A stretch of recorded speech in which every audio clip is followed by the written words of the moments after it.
บายดีสวัสดีครับมื้อนี้เป็นมื้อวันหยุดของบ่าวสักดาเนาะทุกอาทิตย์วันอังคารบ่าวสักดาจะหยุด1 วันเนาะ1 อาทิตย์หยุด1 วันจากการเฮ็ดงานเนาะทุกวันอังคารทางร้านเพิ่นจะหยุดเลยมื้อนี้ก็บ่าวสักดาสิถ่ายคลิปไปตัดผมแล้วก็มาเบิ่งว่าอยู่ประเทศไทยน่ะค่าตัดผมนั้นเท่าใดเนาะเอาไปถ่ายคลิปตัดผมเนาะร้านก็อยู่แถวใกล้ๆที่ว่าบ่าวสักดาพักอยู่เนาะคือบ่าวสักดาพักอยู่แถวซอยทองหล่อนี่ก็กำลังย่างออกจากที่พักออกไปมันจะอยู่แถวปากซอยเนาะใกล้ๆเป็นร้านที่ว่าสิว่ารับก็แม่นเนาะถ้าบ่แม่นคนใกล้ๆหรือว่าคนในพื้นที่ก็บ่รู้จักร้านเพิ่นจะบ่ได้เปิดแบบว่าเปิดให้เห็นชัดเจนว่าเป็นร้านตัดผมเนาะแต่บ่าวสักดาก็มีคนที่ว่าเขาเจ้ารู้จักกันแนะนำมาคือกันว่าอยู่นี่มันมีร้านตัดผมราคาถูกเนาะเดี๋ยวเราไปเบิ่งนำกันเนาะทุกคนว่าราคามันสิเท่าใดถูกหรือแพงกว่าอยู่ลาวว่าแล้วก็สีมือการตัดผมเพิ่นสิดีส่ำใดหรือบ่ดีส่ำใดอยู่นี่บ่าวสักดานั้นมาตัดผมอยู่นี่น่ะ2 เทื่อนี่ก็เป็นเทื่อที่3เนาะคือว่าราคาก็โอเคอยู่เนาะบ่ได้แพงหลายคือว่าตัดได้บางหม้องเขาเจ้าจะตัดแพงเนาะเพราะว่าเขตนี้ก็อยู่เขตกรุงเทพผมมาเบิ่งว่าสิราคาเท่าไหร่เดี๋ยวเฮาย่างฮอดร้านตัดผมแล้วสิถ่ายให้เบิ่งอีกเทื่อหนึงเนาะทุกคนซอยที่บ่สักได้ย่างมานี่ก็เป็นซอยแจ่มจันทน์เนาะนี่บรรยากาศซอยก็สิประมาณนี้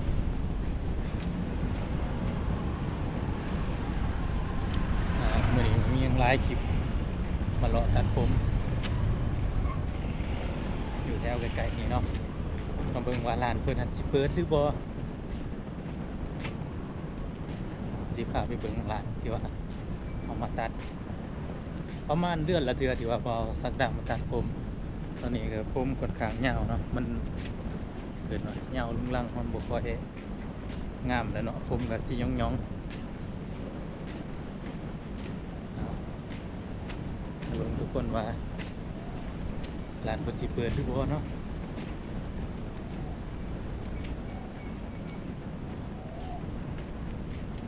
แต่ก่อนนะน้องชายเพิ่นก็บ่ได้ฮู้ตรงว่า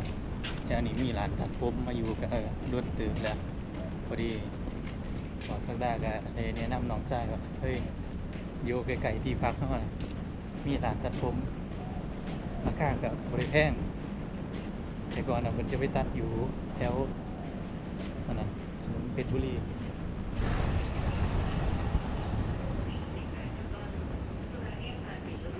สวัสดีครับ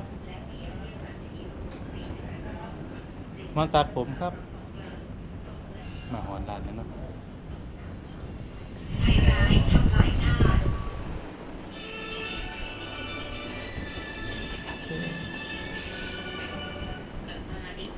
อยู่นี้เนาะทุกคนร้านที่ว่าเขามาตัดได้2 เทื่อผมก็ค่อนข้างยาวแล้ว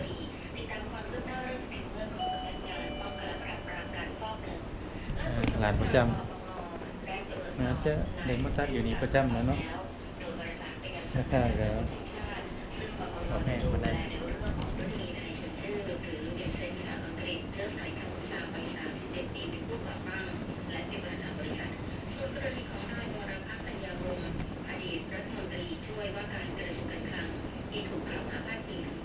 มาทุกคนพอมาหอดทานแล้วเพิ่นก็เริ่มตัดกันเลยฉีดน้ำใส่แล้วก็เอาแนวมาหนีบหัวหนีบไปเลยพ่อใหญ่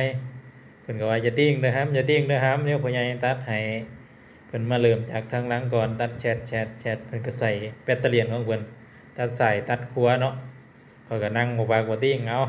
เต็มที่เลยพ่อใหญ่เอาสุดฝีมือเด้อตัดแล้วเพิ่นก็เอาได้มาเป่าผมให้เพิ่นว่าสิเซ็ตทรงให้รอๆมื้อนี้อย่าติ้งพ่อใหญ่แป้งของพ่อใหญ่ก่อนม มันสิเพ่แล้วพ่อใหญ่ขอเป่าทั้งหลังก็เด้อละแล้วก็เป่าไปเดี๋ยวเขาก็นั่งเฮ็ดเลยพ่อใหญ่เต็มที่เลยเอารอๆมื้อนี้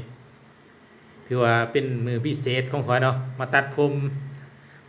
แล้วก็ถ่ายคลิปถ่ายเอาเรานำขออนุญาตแล้วตอนถ่ายนี่แล้วว่าถ่ายได้เอาแบบที่ว่าบ่เคยรอแบบนี้มาก่อนน่ะนะข้อยก็ปล่อยเราเฮ็ดแล้วก็เป่าไปของเรานั่นแหละวิธีเสร็จทรงของเราก็โอเคอยู่ได้เนาะเราเฮ็ดให้ละเอียดอยู่ในราคา80บาทก็ถือว่าดีสมควรเนาะเราเฮ็ดเราก็คือว่าเอาใจใส่เฮ็ดให้เฮาดีอยู่เนาะเราก็คอยเป่าเอาได้เป่าแต่งทรงให้มันดูดีว่าซั่นซะตัดออกมาแล้วให้มันรอกดซุมื้อแล้วว่ะมื้อนี้มันต้องรอกดซุมื้อจากที่เจ้าเคยตัดอยู่ร้านใดมาร้านของข้อยสิเฮ็ดให้สุด4มื้อในราคาบ่ถึง100กว่าบาทจัดไปพ่อใหญ่จัดไปข้อยก็นั่งแนมเอาจะเสร็จจังได๋เนาะเป่าสายเป่าครัวเป่าอีหลีคันว่าตัดผมนี่ข้อยสิม่วนนั่นนึงเนาะนั่งตัดก็คอยไผอยากตัดคอยตัดสายก็คือข้อยให้เจ้าตัดเต็มที่แล้วนะข้อยมีความสุขกับการตัดผมตัดผมออกมาแล้วมันก็สิได้ทรงประมาณนี้เนาะ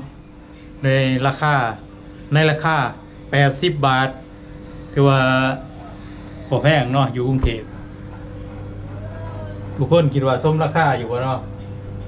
ในทรงสำนี้เนาะสีมือการตัดของเพิ่นก็ถือว่าโอเคอยู่สมราคาถือว่าบ่แพงร้านอื่นน่ะจะเริ่มต้นที่120บาทแต่ว่าร้านนี้เริ่มต้นที่80บาทขอไปตัดเท่าไหร่ก็80บาทสำนั้นแหละเนาะ